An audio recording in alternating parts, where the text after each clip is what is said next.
வணக்கம் கிரிக்கெட் ரசிகர்களே. IPL 2026 தொடரின் 41வது லீக் போட்டியில் மும்பை இந்தியன்ஸ் மற்றும் சன்ரைசர்ஸ் ஹைதராபாத் அணிகள் பல பரீட்சை நடத்தின. ஏப்ரல் 29ஆம் தேதி மும்பை வான்கடே மைதானத்தில் நடைபெற்ற இந்த அதிரடி ஆட்டம் பேட்ஸ்மேன்களின் சொர்க்கமாக அமைந்தது.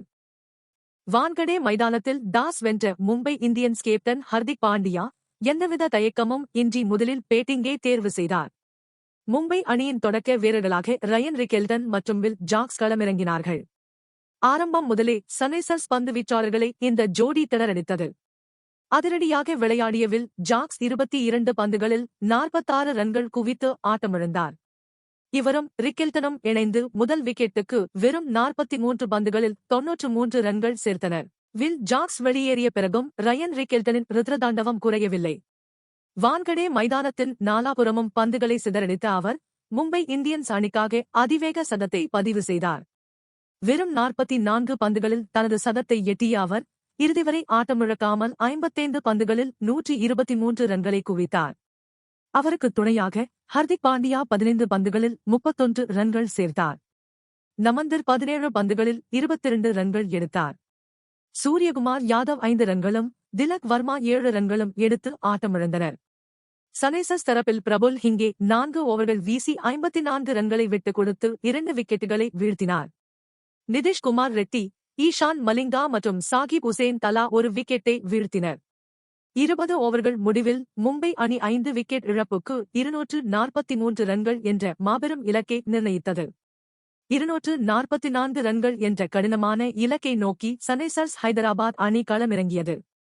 டிராவிஸ் ஹெட் மற்றும் அபிஷேக் சர்மா தொடக்க வீரர்களாக வந்தனர். முதல் ஓவரில் இருந்தே மும்பை பந்துவீச்சாளர்களை இவர்கள் நிர்மூலமாக்கினார்கள். இந்த ஜோடி முதல் விக்கெட்டுக்கு 8.4 ஓவர்களிலேயே 129 ரன்களை குவித்து மிரட்டியது. அபிஷேக் சர்மா 24 பந்துகளில் 45 ரன்கள் எடுத்து கசான்ஃபர் பந்து வீச்சில் ஆட்டமிழந்தார். அவரைத் தொடர்ந்து களமிறங்கிய ஈஷான் கிஷன் தான் சந்தித்த முதல் பந்திலேயே டக் அவுட் ஆகி ஏமாற்றம் அளித்தார். ஒருபுறம் விக்கெட்டுகள் விழுந்தாலும் டிராவிஸ் ஹெட் தனது அதிரடியை தொடர்ந்தார். அவர் 30 பந்துகளில் 76 ரன்கள் குவித்து ஹர்திக் பாண்டியா பந்துவீச்சில் கேட்ச் கொடுத்து வெளியேறினார்.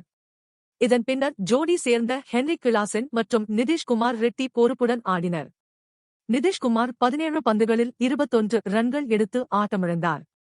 ஆனால் மறுமுனையில் கிளாசன் தனது அதிரடியை ஒருபோதும் நிறுத்தவில்லை. மும்பை பந்துவீச்சாளர்களின் தவறுகளை சரியாக பயன்படுத்தி பவுண்டரிகளை விளாசினார்.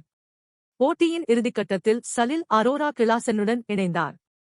சலில் அரோரா வெறும் 10 பந்துகளில் 30 ரன்கள் விளாசி ஆட்டமிழக்காமல் இருந்தார்.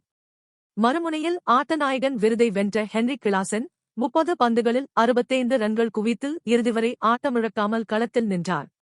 இறுதியாக சன்ரைசர்ஸ் ஹைதராபாத் அணி 18.4 ஓவர்களில் 4 விக்கெட்டுகளை மட்டுமே இழந்து 249 ரன்களை எட்டி 6 விக்கெட்டுகள் வித்தியாசத்தில் அபார வெற்றி பெற்றது. 2026 IPL தொடரின் மிகச் சிறந்த ரன் சேசிங் போட்டிகளில் ஒன்றாக இது அமைந்தது. இந்த பரபரப்பான போட்டியை பற்றிய உங்கள் கருத்துக்களை கீழே கமெண்டில் சொல்லுங்கள். மீண்டும் ஒரு சுவாரஸ்யமான கிரிக்கெட் அப்டேட்டுடன் உங்களை சந்திக்கிறேன். நன்றி.